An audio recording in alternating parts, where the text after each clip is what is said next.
السلام عليكم ورحمة الله تعالى وبركاته. بسم الله الرحمن الرحيم. الحمد لله رب العالمين. الحمد لله رب العالمين وصلى الله وسلم وبارك على سيدنا ونبينا محمد وعلى آله وأصحابه وسلم تسليما كثيرا. اللهم لك الحمد على ما أنعمت علينا من نعم لا تحصى يا رب العالمين. Alhamdulillah. In our lessons on understanding the Ajrumiyya, we have been looking at the section on the signs of i'rab. And this is a comprehensive section.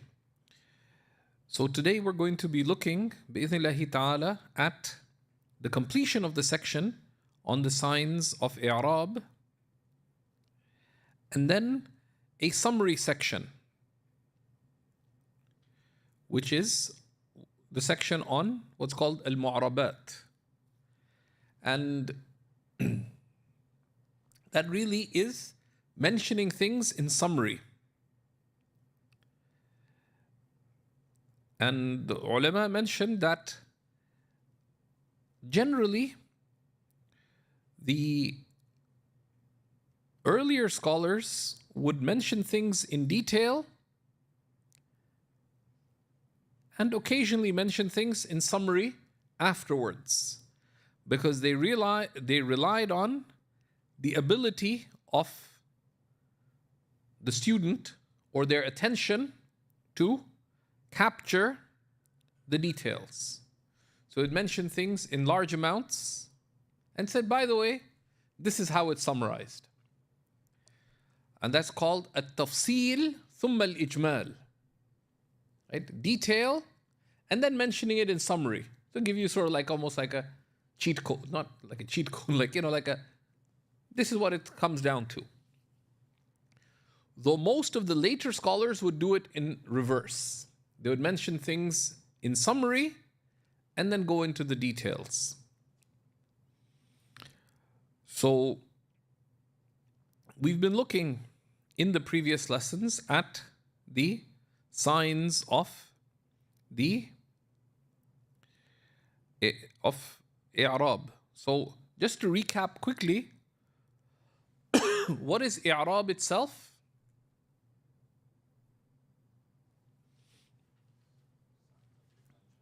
Yeah. So i'rab, right, is the change that arises. It's al-i'rab huwa taghyiru awakhir al-kalim, is a change that happens at the ends of words. لاختلاف العوامل الداخلة عليها, because of the different agents of i'rab that enter upon words. And the change is either explicit lafzan or implicit taqdeeran. Right? Taqdeeran could be for various reasons. We use a simple example. For example, words like Layla or Lubna, that the vowel marks wouldn't show on an alif, for example. And here, one of the things that is useful to do for a student of knowledge is to self-test. How? When you begin a new section, just look over, okay, what's the previous section? And is it very clear to me? Okay, what is rafa? What are the signs of rafa? What are the signs of nasb? What are the signs of khafd? And one can make a quick recap of that. Diagramming, that yes, while we are sharing some diagrams in the slide handouts, but please do your own diagramming. The text is logically arranged and it's not difficult to diagram it. And the purpose of the diagramming is not to see something pretty, but the act of diagramming, it's, the act of writing in general, but the act of diagramming helps sort of encompass the issue in a clear form.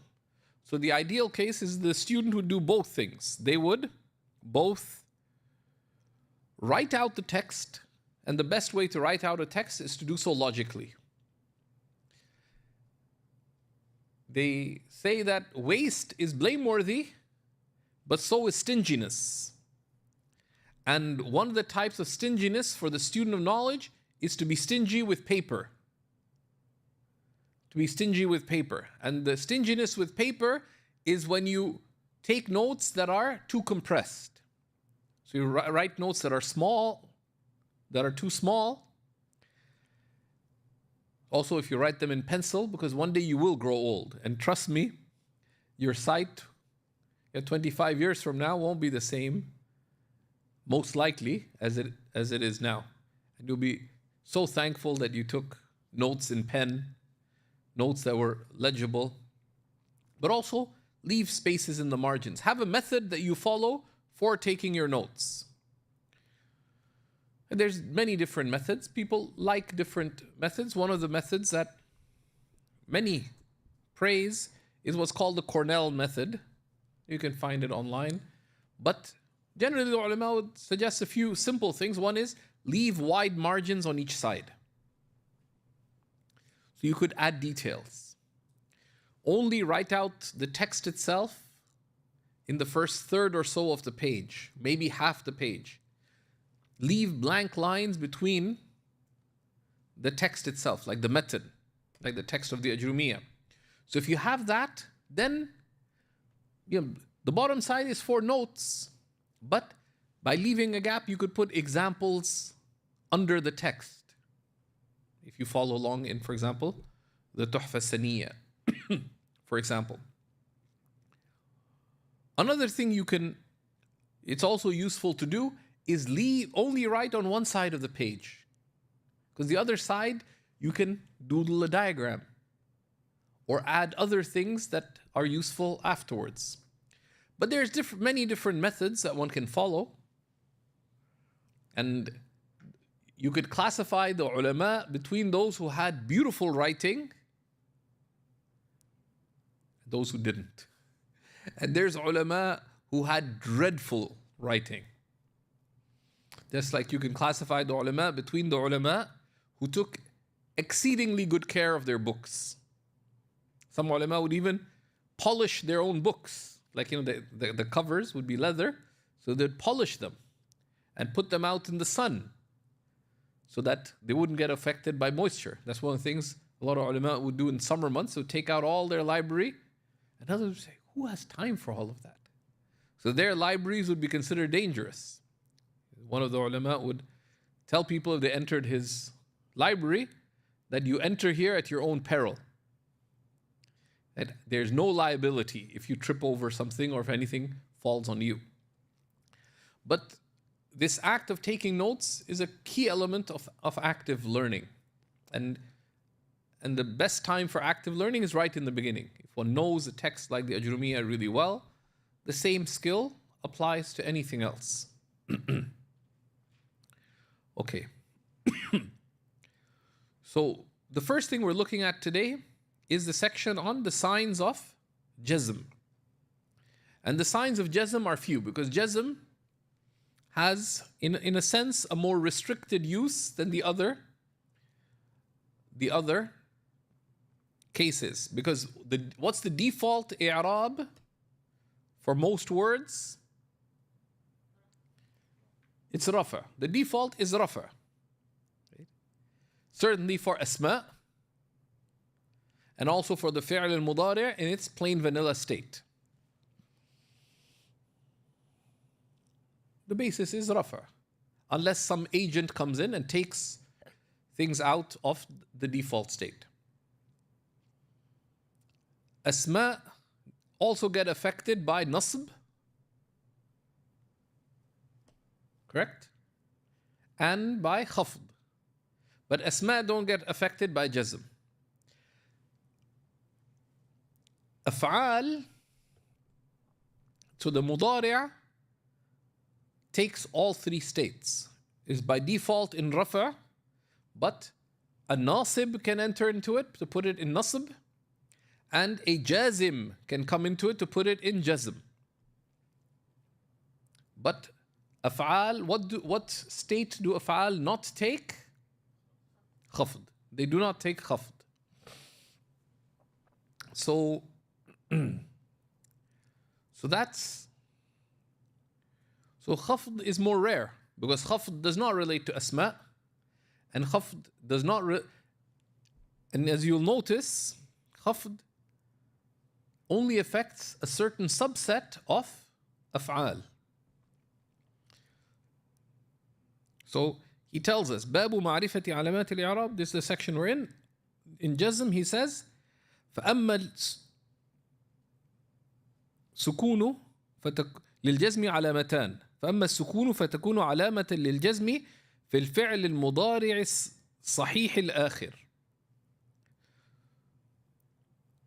So the default state, the sound فعل مضارع, how is it sound?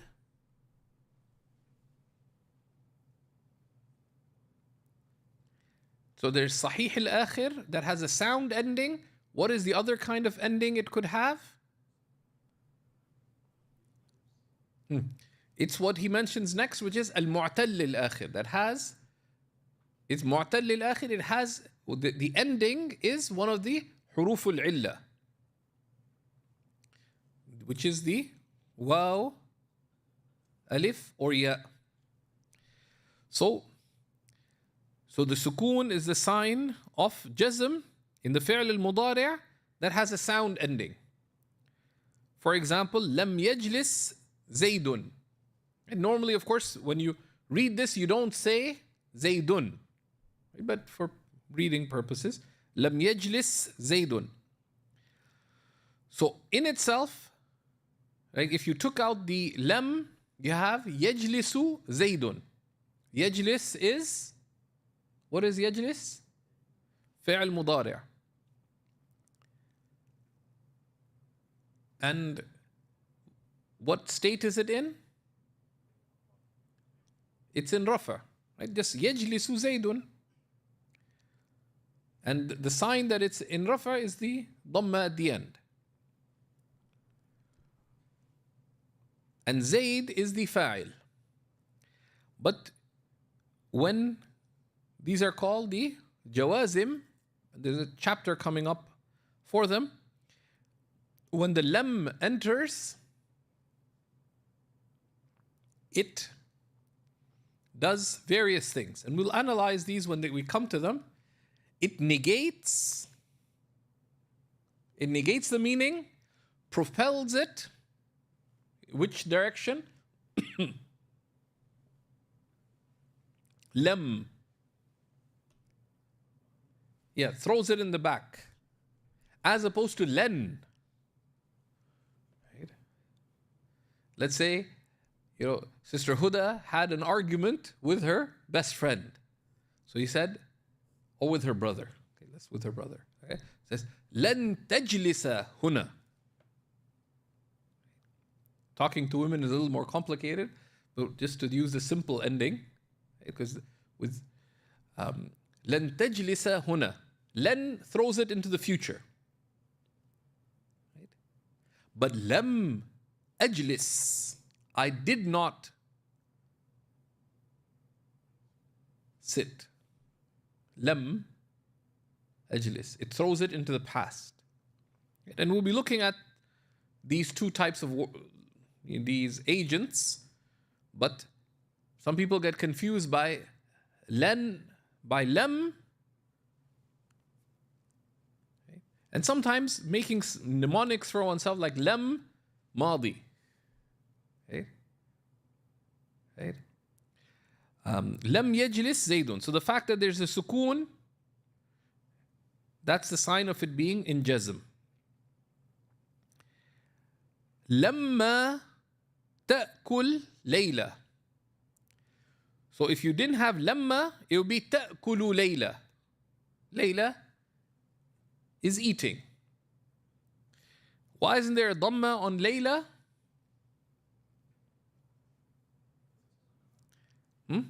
Because of the alif there, layla, it it can't take, the alif itself cannot take vowel marks. Lamma, but when you put lamma, which is she's not yet eaten. So lam has not. It's just negation. But lamma is not yet. So it gives that expectation of it's coming soon. Allah subhanahu wa ta'ala warns the criminal, lamma yadhuqu adhab. They have not yet tasted punishment, even though they had faced many tribulations till then. وَأَمَّا الْحَذْفِ, as for the omission of the last letter, فيكون علامة للجزم في الفعل المضارع المعتل الآخر. The فعل المضارع whose ending is a حرف علة. وفي الأفعال الخمسة التي رفعها بثبات النون. So an example of the فعل المضارع whose ending is a حرف علة is لم يدعو الكسول ربه. دعا يدعو. دعا يدعو. So I'll just keep it on the thing. دعا دال عين ألف. The مضارع is يدعو يا دال عين واو. يا دال عين واو. When we put it in jazm, how does it go into jazm? The harf illa gets removed. So it becomes lam yad'u. Lam yad'u. It's not lam yad'u, because that would be the sign of the long vowel is the waw. So the hadf, one of the cases of the hadf is in the fi'l mudari' whose ending is a harf illa. Similarly, lam yakhsha. Lam yakhsha. Right?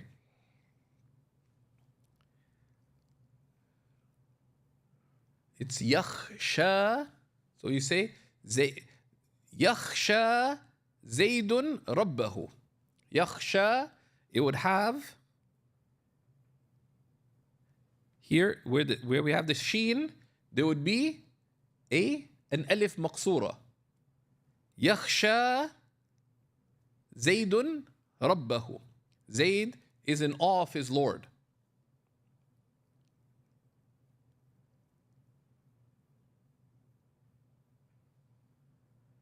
But when we put lam, right, the jazim, how does these when you have the harf illa at the end, waw, alif, ya, these are weak.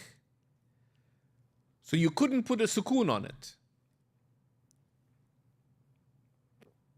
Try saying yad'u with a sukoon on it. Can you do it? It would be increasingly complicated, if not possible. Then what do you do to indicate that you're stopping at it? Well, it's not our choice. The Arabs just removed the harf al-illa, but they kept the vowel mark to indicate its presence. Like with lam yad'u, lam yakhsha. It would have been yakhsha with a alif maqsura. It just became, as you can see here, just the sheen has a fatha on it. Lam yakhsha. And the sign of the fi'l al-mudari' that has a noon at the end, its rafa is with thabat al-noon, is by the removal of the noon. Like lam taf'alu or lam taf'ali. Lam yaktubu al-wazifa. يكتبون الوظيفة لم يكتبوا الوظيفة, etc. And we'll be seeing when we come to the jawazim, we'll see loads of examples. Here is just to say that jazm just takes two states. Sukoon in the default case, and in the case of the huruf al-illa or the fi'l mudari that has a noon And we thought the noon would be of duality or plurality or of, of the feminine. Right? يفعلان يكتبان, right? Or يفعلون يأكلون, or the feminine. Right? In each of those, and you can review when we looked at the فعل المضارع. So there, the noon gets dropped from it. Now basically some general principles of i'rab is that when we go through the chapters as we look through i'rab, try, on the sides, once we've got these building blocks, we'll be applying in the sentences. Once we get to af'al, etc., we'll now have seen the states that they take. But it's good to make notes that we're touching upon a little, okay, what does lam do? What does len do? What does lamma do? It's good to pick these things up as you go along a little bit, but then further down, right, as you get these, also try to notice these things throughout the Quran. Because even in the shortest surahs, you'll see examples of i'rab that is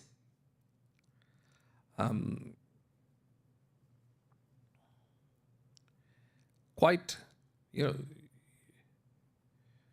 so for example, Surah Al-Ikhlas, right? And we'll just put it up on the screen for a second to give an example.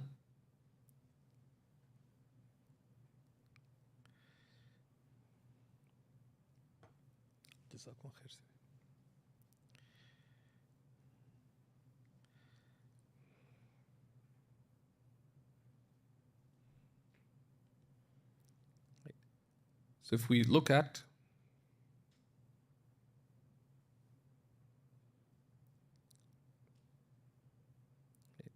قل هو الله أحد, right? Okay, sorry, it's showing up a little small, but قل هو الله أحد, right? Here, Allahu Ahadun. This is here. This is a mubtada and khabar, right? So this is marfu'. Allahu Samad. This is mubtada and khabar. There's nothing affecting either one. There's nothing affecting either one. If ism and ism is the building block of the jumla ismiya. And nothing has come into it. So it is Allahu Samad. It is mubtada and khabar. Both are marfu'. But here you have an example of what we just saw. Lam yalid. Yalid normally would be yalidu. Right? Yalidu. So it becomes lam yalid. Simple case of what we just saw of the jazm. Right? There's a jazim. This is one of the agents of jazm. They're coming. Lam yalid. So yalid, what state is it in? Jazm. And what's the sign of it being in jazm? The sukoon.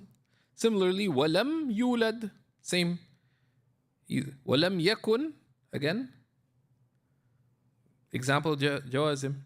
Lahu kufuan ahad. We'll take that. So some i'rab. And one of the practical things to do with things like that is they say, he who fights and run away lives to fight another day.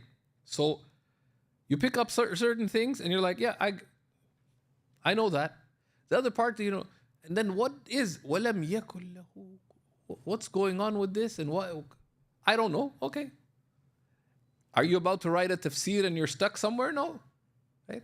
So focus on what you did get. Don't make any tafsir of it yourself. Okay, no. Like if you get that, you have to sort of turn that into a question. And then you have to go check, right? Shouldn't be the, I got it, but the, is it that way question? Because that's one of the dangers of just interpreting it. But it's useful to have that curiosity. You can apply the same thing to Surah Al-Fatiha.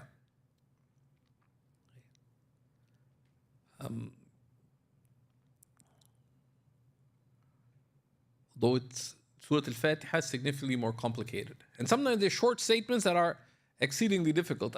We have this level 4 class on Islamic beliefs. So I shared several books on the meanings of La ilaha illallah. And one of them is several hundred pages just on the i'rab of La ilaha illallah by Imam Ibrahim al-Qurani. Because there's a lot to it. That the simplest statement is bursting with meaning when it comes to i'rab. And depending on how you make i'rab of it, it brings out different shades of meaning. So that's just an example of the i'rab can be quite straightforward. There's default settings for a lot of things, but other things get more complex. But when you're in this, even when you do your daily reading of Quran, you say, "Oh, I get that." Fi'al mudari', great. But then there's something. It says mudhammatan. I'm scared of mudhammatan because I got asked about that in class. But we've done this trick that in class, because the teachers like students asking questions. I said, look, I'm going to come with loads of grammar questions. As for any i'rab, it's on you. It's one of my good friends. So I asked about mudhammatan. How do you do i'rab of mudhammatan? What surah is that from? Surah Al-Rahman.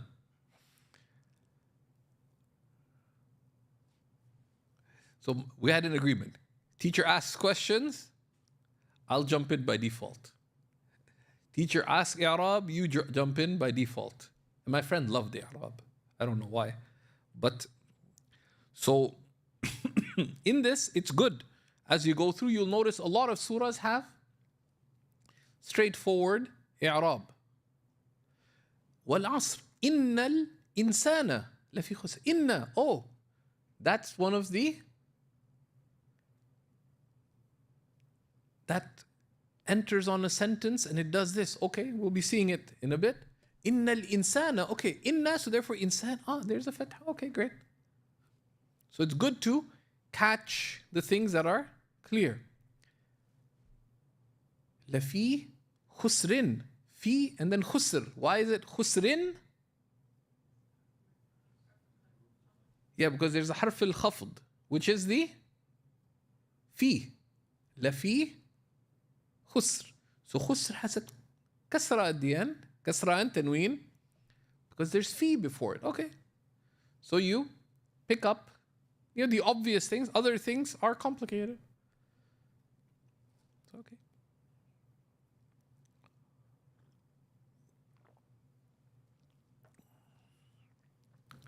So then when it comes to i'rab,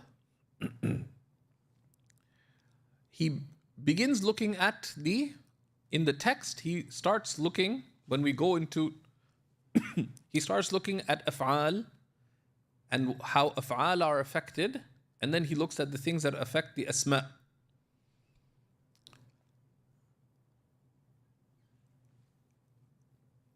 So the af'al, we're coming to them, but it's important to be able to distinguish whether something is fi'l madi or is it fi'l mudari'. Or is there something indicating that this is amr? So distinguishing between them is extremely helpful. And we'll look at how we distinguish between them. But also it's good to be on the hunt for the awamil, these agents that enter. But okay, so this is a fi'l mudari'. Okay, has anything entered into it? No. Then you can go to the default state. The fi'l al-madi is quite straightforward because fi'l al-madi, what's the i'rab of fi'l al-madi?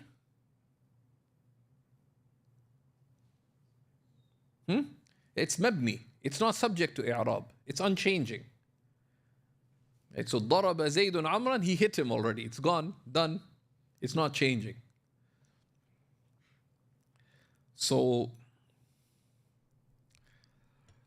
the af'al, that's one of the things to look at. We'll touch upon what's the grammatical state of the amr when we come to it, because one of the controversial things in the text here. And then the asma, again, the default state, the jumla ismiya being in rafa, but any of the things that take it out of rafa, are any of those there? Right? So having this at a high level, jumla fi'liya, there's a fi'l, there's a fa'il, and then there's other things. Maf'ul, there could be other things intruding into the sentence. But catching those main parts of the sentence is helps decipher what is going on. Also, of course, be aware that they are, as you learn Arabic, resist the urge to watch Al Jazeera in Arabic, because modern Arabic has a lot of usages that are not classical. One of the most common is they'll frequently put the fi'l before the fa'il. Sorry, the fa'il before the fi'l. And that's not the fa'il, of course, because the fa'il always comes after the fi'l. So the jumla fi'liya, يجلس زيد على الطاولة, for example. يجلس زيد. يجلس is fi'l. Where does the fa'il belong? Always after the fa'il, after the fi'l. But in modern Arabic, frequently, particularly in journalistic Arabic, translated Arabic, and journalistic Arabic is basically translated Arabic, they'll flip things. So they'll say things like, زيد يعلن عن, Zayd announces. So that's not correct Arabic unless you have some purpose, some rhetorical purpose, such as you want to emphasize. But it takes the whole sentence for a flip, as we'll see. Because Zaydun yu'lin, Zayd is a mubtada. And then yu'linu is like what's called in the usage of the Ajrumiyya, it's a shibh jumla. It's like the jumla. But the jumla itself, yu'linu, is a fi'l. Where's the fa'il? Huwa. So you've complicated things significantly for no purpose. Because all you had to say is, yu'linu zaydun. Right? So when you move it around, in terms of meaning, you've changed a whole bunch of things. Unless there's a clear reason to do so, you shouldn't. A classical Arab, if they heard Arabs speak like this, they'd be like, where did these guys come from? Right? So beware. That's why it's good, if your focus is to learn classical Arabic, to be selective of what you read in terms of modern Arabic. Not because it's bad, it's just because if that's not really what you're looking to read, won't hurt you or kill you, but don't make that the basis of picking up good vocabulary. Okay. Next, he has this section that's very useful on Faslul Mu'arabat. He says, Al-Mu'arabatu Qisman. Al-Mu'arabat are the things that accept i'rab, as opposed to the things that are in bina. There are two types. Qismun yu'rabu bil harakat, those whose i'rab is through harakat, vowel marks. Wa qismun yu'rabu bil huruf. And in the slides you can see there's this diagram. Don't try to capture it here. You can just take it from the slides and you can diagram it all yourself. This diagram is not all that elegant, but I just stole it. So the معرب بالحركات are four types. الاسم المفرد وجمع التكسير وجمع المؤنث السالم, and this فعل المضارع that doesn't have anything at the end, الذي لم يتصل بآخره شيء. So he says فالذي يعرب بالحركات أربعة أنواع. The things that are whose إعراب is through حركات is one of four things. الاسم المفرد, the singular noun. Okay. جاء زيد, قالت فاطمة, رأيت فاطمة, رأيت زيدا. Right? It's in the اسم المفرد. Its إعراب is through حركات. وجمع التكسير, the broken plural. What's an example of the broken plural? مساجد. أحب المساجد. مررت بالمساجد. المساجد لله. In رفع, نصب, jar or خفض, it's their إعراب is through حركات.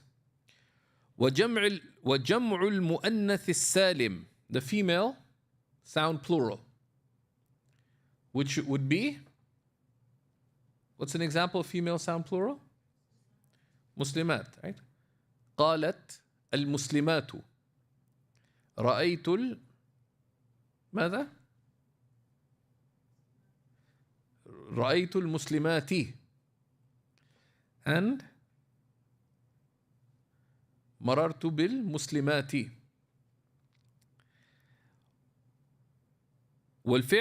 والفعل المضارع الذي لم يتصل بآخره شيء, وكلها ترفع بالضمة وتنصب بالفتحة وتخفض بالكسرة وتجزم بالسكون. So all of these in general are in رفع with the ضمة, and نصب with the فتحة, خفض with the كسرة, and جزم with the سكون. However, there are three exceptions to this. Right? What are the exceptions? وخرج عن ذلك ثلاثة أشياء. جمع المؤنث السالم ينصب بالكسرة. So جمع المؤنث السالم such as رأيت المسلمات. Right? So there is a general principle, the things that are in that whose i'rab is with harakat, they follow the default state, except in three things. جمع المؤنث السالم is in nasb with a kasra. Now, why is that the case? There's a whole philosophy behind how grammar works, and it's very nerdy, but it's consistent. But one of the principles of it is that Arabs like balance. So if they do one thing in one place, they'll do the same or similar elsewhere. And it's consistent. But we don't have to worry about that too much. But it's good to be wondering. وَالِاسْمُ الَّذِي لَا يَنْصَرِفُ يُخْفَضُ بِالْفَتْحَةِ. And we've seen this. The اسم الذي لا ينصرف يخفض بالفتحة. مررت بأحمد. Ahmad does not take tanween. Or مررت بفاطمة. And this, you see that commonly in hadith. Why? Because hadith are related with what? Harf? Yeah. عن عائشة رضي الله تعالى عنها. عن عمر رضي الله عنه. A lot of the names are ممنوع من الصرف. And عن أبي هريرة. هريرة is ممنوع من الصرف. It's not أبي هريرتي. عن أبي هريرة. And lots of other names that come up. So there, that's the second exception. الاسم الذي لا ينصرف يخفض بالفتحة. والفعل المضارع المعتل الآخر، هذا فعل المضارع المعتل الآخر يجزم بحذف آخره.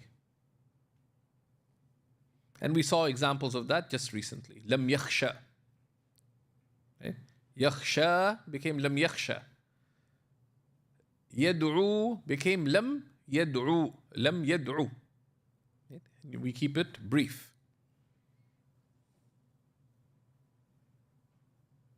And also you have to be careful because if you put it, right, lam could also be lima.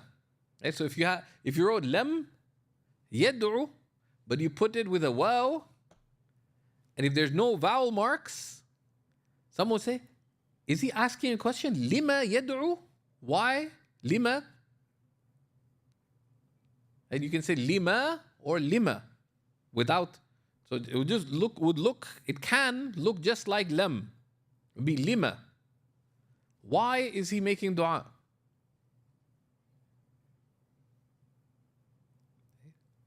So just slight changes.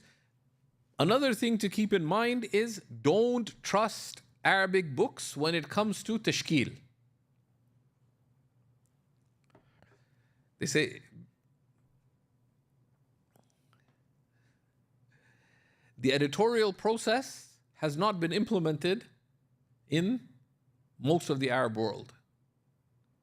So even good publishing houses, this idea that if you author a book, it'll go through an editorial process of copy editing and multiple revisions, and there's a whole process. There's no such thing. You give a book, if the publisher likes you, you're trustworthy, you're learned, it may go straight to the printers. Partly because our ummah has suffered significant body blows and institutions have broken down, etc. What's happening in Gaza is only a couple of weeks of current attack, a month, but what the ummah has been through across the world. So we have to have mercy with our people because they've been through a lot. But part of the result of that is that we've not entered into modernity with our health and our wealth and our safety. So, we shouldn't look down on them. People are trying to serve the deen in the most difficult of states. But it's also a good challenge for you because you can't, just imagine the torture of the student that there will be typos in a dictionary. So you go open a dictionary, but there'll be typos in there. Not, inshallah, common, but they do exist. So part of your duty as a student, if you buy a book, there's no such thing as, well, I just bought a book. You have to know what editions to get of books. Because there are terrible editions. I was teaching one time, and sometimes, you feel really foolish when you don't follow your own advice. There's some brothers who wanted to study a particular text. I'd been gifted a nice looking copy. It's commentary on a book by Imam al-Birgivi called Al-Awamil. So I was teaching them the method. And believe it or not, the whole third chapter was missing. So it literally went chapter 1, chapter 2, chapter 4. Now, my dear editor, so there's someone who edited the book, someone who published the book. At no point did you see that there's a whole chapter missing. Even the index says chapter 1, chapter 2, chapter 4. Okay? So you just have to be careful, right? It's annoying, but you don't want to waste your money. You want to buy a copy of some tafsir. Just take a few moments to find out what's a good edition, because they're not all, that's pretty much the same. It's the same text. No, it's not. There'll be glaring errors. So this is قسم يعرب بالحركات والذي يعرب بالحروف التثنية وجمع المذكر السالم والأسماء الخمسة والأفعال الخمسة وهي يفعلان وتفعلان ويفعلون وتفعلون وتفعلين. These five, their i'rab, these four, right? The tathniya, the dual,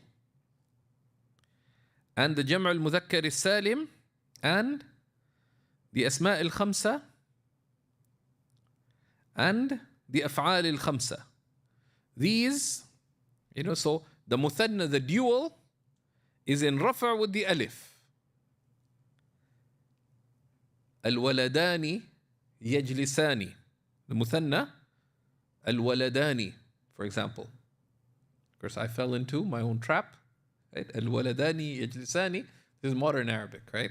It should be yajlisul waladani. Okay. And its nasb and its jazm is with a ya. Right? So you say ra'aytul waladain. Marartu bil waladain. And jam' mudhakkar salim, the male plural, rafa' is with a waw. Right? So يأكل المسلمون اللحم. المسلمون, it's jam' mudhakkar salim, its rafa' is with a waw. And its nasb and its jazm and its jar, afwan, the khafd is with a ya. So you say رأيت المسلمين or مررت بالمسلمين. In both cases, it's in ya, it's in nasb or jar or khafd because of the ya. The asma' al-khamsa, right? These, we'll see the asma' al-khamsa, like abuka, akhuka, hamuka, fuka, dhumalin, they behave in a pretty regular way. The af'al al-khamsa, they're in rafa' with thubut of noon, and they're in nasb and jazm with the deletion of the noon. So the rulings of i'rab with letters says فأما التثنية فترفع بالألف وتنصب وتخفض بالياء. So the dual, its rafa' is with alif. جاء الولدان. And its nasb and khafd are with a ya. رأيت الولدين. مررت بالولدين. وأما جمع المذكر السالم فيرفع بالواو وينصب ويخفض بالياء, like the مسلمون and رأيت المسلمين. وأما الأسماء الخمسة فترفع بالواو وتنصب بالألف وتخفض بالياء. This is like you say جاء أبوك, جاء أخوك. But in nasb, what would it be? Yeah, رأيت أخاك. Right? Because it's some nasb only arises in a sentence. So the answer was correct, but رأيت أخاك. And if you pass by them, what do you say? مررت بأخيك. So these, the أسماء الخمسة, they behave very regular. واو, ألف, ياء. وأما الأفعال الخمسة فترفع بالنون.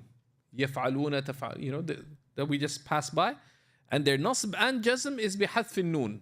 This noon at the end was weak, and it gets removed. So this basically recaps the sections that we saw. The section that we saw before, it looks at it in another way. If you can diagram these two, if you decide to sort of slack off after this, don't, but if you can diagram these two sections thoroughly, right, that's the core of Arabic grammar. That's the core of Arabic grammar. So while we've put some diagrams in the slides, if you look Ajrumiyya diagrams or buy a different books on the Ajrumiyya, this and that, you can find many diagrams, but those are not yours. those are not yours. So it's an important tool of learning. And then next week, inshallah, we're going to look at the af'al. The af'al.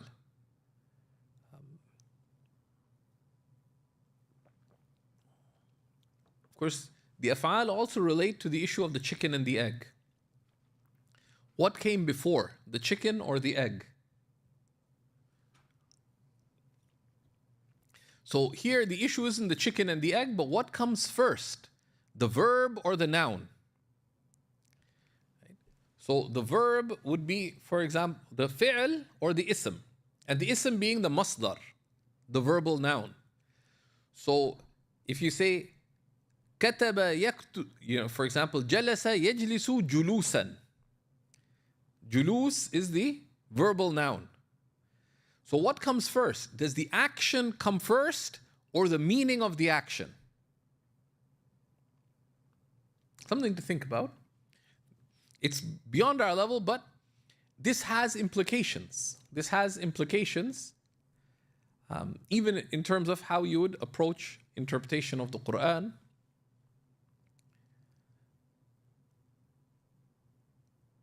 But something worth thinking about. And the Arabs thought deeply, but in the Islamic tradition, they thought very deeply about these things because these affect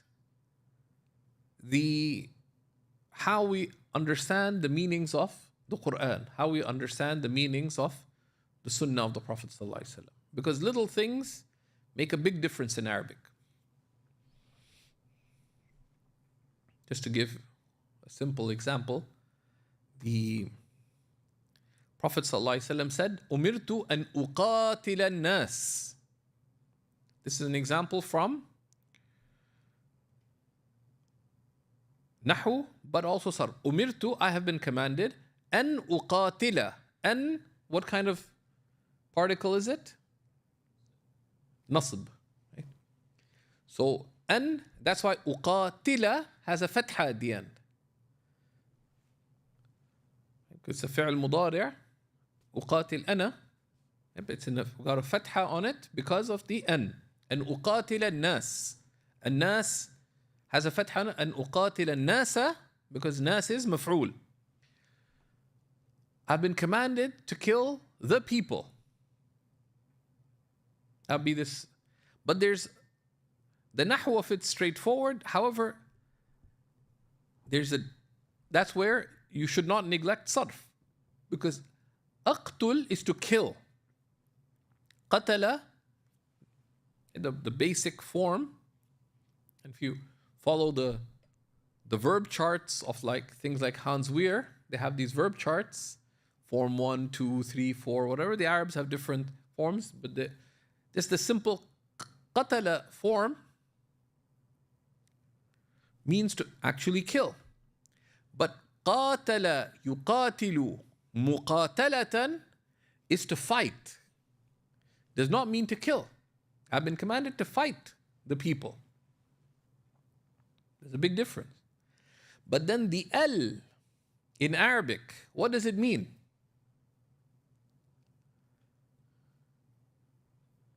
So if you said, I hate the Germans, what does it mean in English?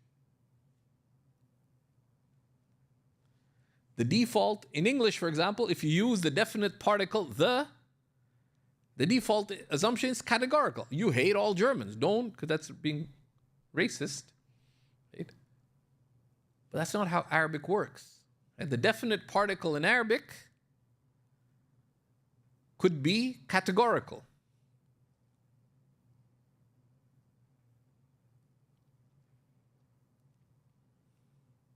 And there's two types of categorical. Could refer to just the category itself.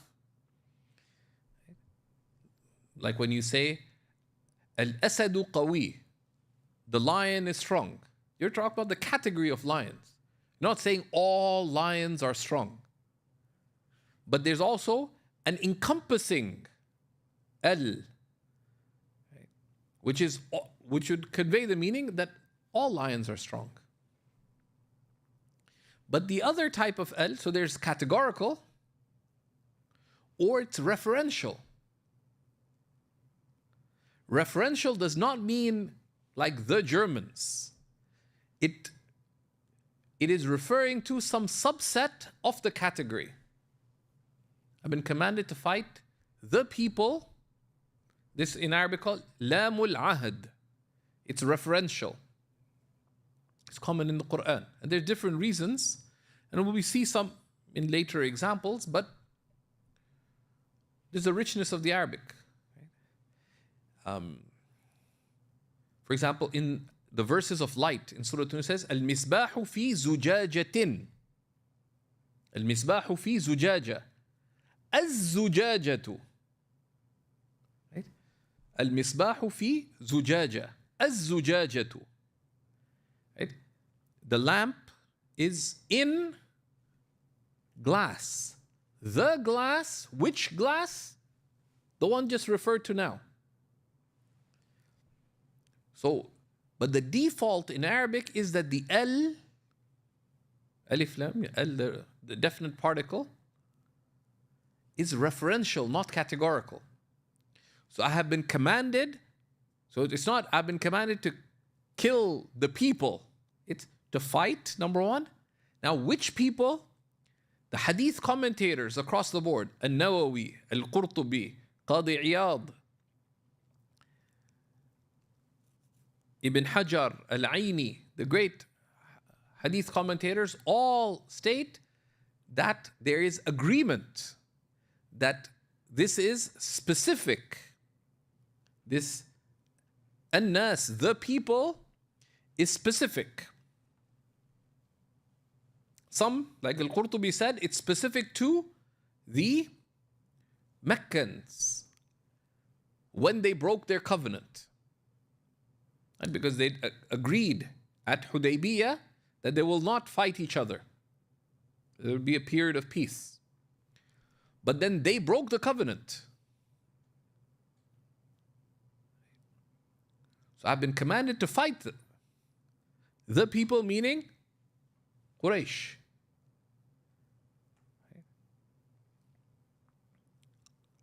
The other is that other ulama said this referring to in the Quran, that قاتلوا الذين يقاتلونكم. Fight those who fight you. I've been commanded to fight the people, been commanded to fight the people who fight me until they bear witness that there's no God but Allah, meaning that I will continue fighting them unless they cease fighting me, because if they're not fighting me, there's no basis for the fighting, or unless they embrace Islam, i.e. stop fighting, because if they embrace Islam and continue fighting you continue fighting them to preserve your own life, right? Not to kill them. And similarly, anyone have non-Muslim neighbors here? You don't have non-Muslim neighbors? Okay. Okay, all of us, at least here, have non-Muslim neighbors. But we make this dua in Surah Al-Baqarah. وَانصُرْنَا عَلَى الْقَوْمِ الْكَافِرِينَ. And grant us victory over the disbelieving people. Al-Kafirin, is it every disbeliever? Okay, so this is referential again. Al-Kafirin is referring to those disbelievers at enmity with us. Because your neighbor, you want guidance for them, you want many things, but what victory do you want over your next door neighbor? Right? Presumably, you don't want to take over their backyard. Right? So, but these are just some examples of why, learning grammar, gaining these tools, give us ability to understand the Quran, the hadith of the Prophet sallallahu alaihi wasallam, but also preserve our understanding from these kinds of misinterpretation. Last thing is also, it's important, and as we approach that, as you learn the tools of language, it's also important that we refer to what are the interpretations of the scholars related to these things. There are many resources online related to learning Arabic, etc. Very often, they'll come up with not just examples that may be wrong grammatically and so on, but very often they'll bring examples of Quranic verses, etc., and they give these really weird twists to them. So there's, alhamdulillah, a body of very good resources online, and if you're diligent, you can find. But again, we look carefully as to where we take our deen from, because some of them are just outright wrong. Someone explaining Arabic, and literally every line they're making gross mistakes in it themselves. But another is, if it's in a religious context, they're using verses of the Quran, hadith, they keep slipping in all kinds of strange misunderstandings. So it's just good to be careful about that. So we'll continue next week, inshallah, with Babul Af'al. Any questions before we close?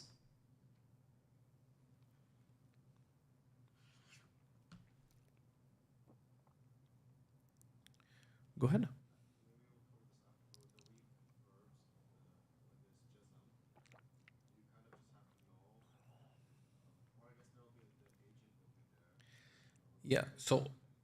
So how do we know about the weak vowels? So the weak vowels, the huruf al-illa,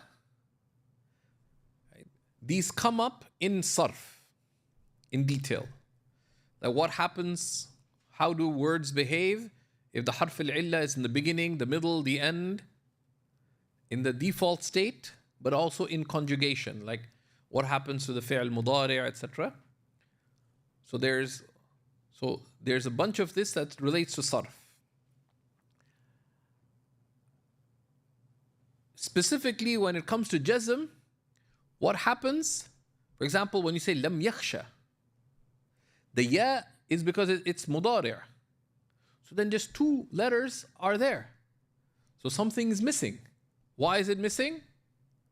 Because the lam is there. So what's missing is a harf illa. So you can tell from that. What's the harf illa? If you didn't know, you can tell by the vowel mark before. Lam yad'u, the harf illa was a waw. When it was removed, the dhamma remains, etc. So one does a little bit of deciphering. But also, these are things that, there's certain things you pick up in packages. One of the things in Arabic to pick up in packages are verbs. That when you learn verbs, learn what pattern they follow. Because Arabic, the verbs, for example, you have kataba yaktubu, but daraba yadribu, akala yakulu. So one just learns them according to what pattern they follow.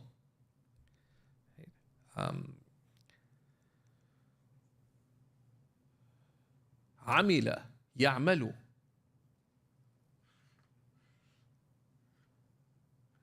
It's like I misread the word amila. I don't know how many times, and one of my teachers took me aside and said, by the way, it's amila. I'm wondering, like, I want to ask, what are you talking about? There's, oh my God, I've been missaying it, but there's a few other people in class, so he was patient with me for a while, but then he quietly just told me. So these are things, but also just don't stress. Like when subhanallah, it's been almost 20 years, like not 20 years, almost 30 years, 29 years ago, Shaykh Ahmed Talal al-Ahdab, 28 years ago to be exact, here in Toronto, we were studying with Shaykh Talal al-Ahdab. I'd grown up in Egypt, I knew some Arabic, but I'd ask him questions in fiqh, in aqidah, some things in spirituality, and he'd give me books. Said, you had a question? Give me a book. So I'd literally open something, I'd understand, sometimes like, usually be like 20% to 30%. But there's certain things only got like 5 or 10%. There's one mode of sending blessings on the Prophet ﷺ. I asked him, what does this one expression mean? He gave me a commentary in like 200 pages. It took me a while to look up the expression. Then what he was saying was like, but then what does one do? in these things, first, don't learn your deen by deciphering. You know, but if you approach something, focus on how much you are getting, not on how much you're not getting. Number one.